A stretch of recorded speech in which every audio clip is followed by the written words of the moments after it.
Hello children, what do we mean when we say rhyme? Rhyme is repetition of similar sounds or same sound in two or more words. Now, rhyme is very common in poems and songs.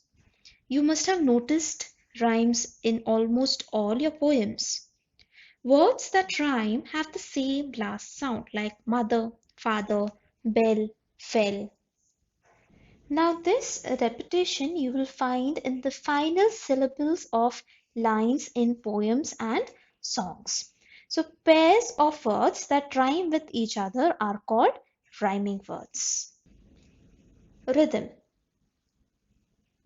Similar sound words that are used or repeated in the poem is called rhythm. Rhyme and rhythm are two of the most essential things to keep in mind when writing and reading poetry. Rhythm is the pattern of language in a line of a poem. It is marked by the stressed and unstressed syllables in the words. Rhyme, on the other hand, is the matching up of sounds and syllables, usually at the end of lines.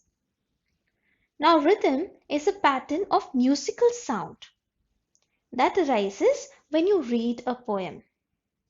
Now, why does this pattern of musical sound arise? This is because of similar sounding words that are used or repeated in the poem. For example, look at these sentences. 10,000 saw I at a glance, tossing the heads in a sprightly dance. So, there is a pattern here. What is the pattern? Glance and dance are rhyming. So, because of this, there is a pattern. The woods are lovely, dark and deep, but I have promises to keep, and miles to go before I sleep, and miles to go before I sleep. So in these lines, deep, keep, sleep, these are all rhyming words which have similar sound. And because of this, there is a pattern here. And this pattern is called rhythm. Children, I'm sure you know what are vowels and consonants, right?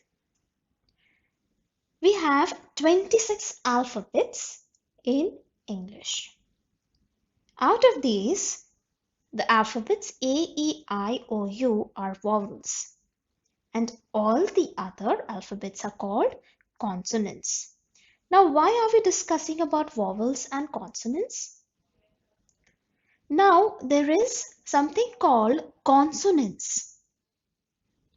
Now, consonance refers to a repetition of one or more consonant sounds, especially at the end of the words. Now, the repetition often takes place in quick succession and it has a pleasing musical effect. Now, to identify this consonance, you have to know what are consonants. Now, look at the two examples on the screen. Strong and swing. Now, strong and swing both end with the alphabet J. Are these vowels or consonants? These are consonants. Same way the second example, pitter patter. They end with TER. The alphabet R is a consonant. So here by using or repeating the consonant R, they have created a musical effect. So when this happens, we call this consonance.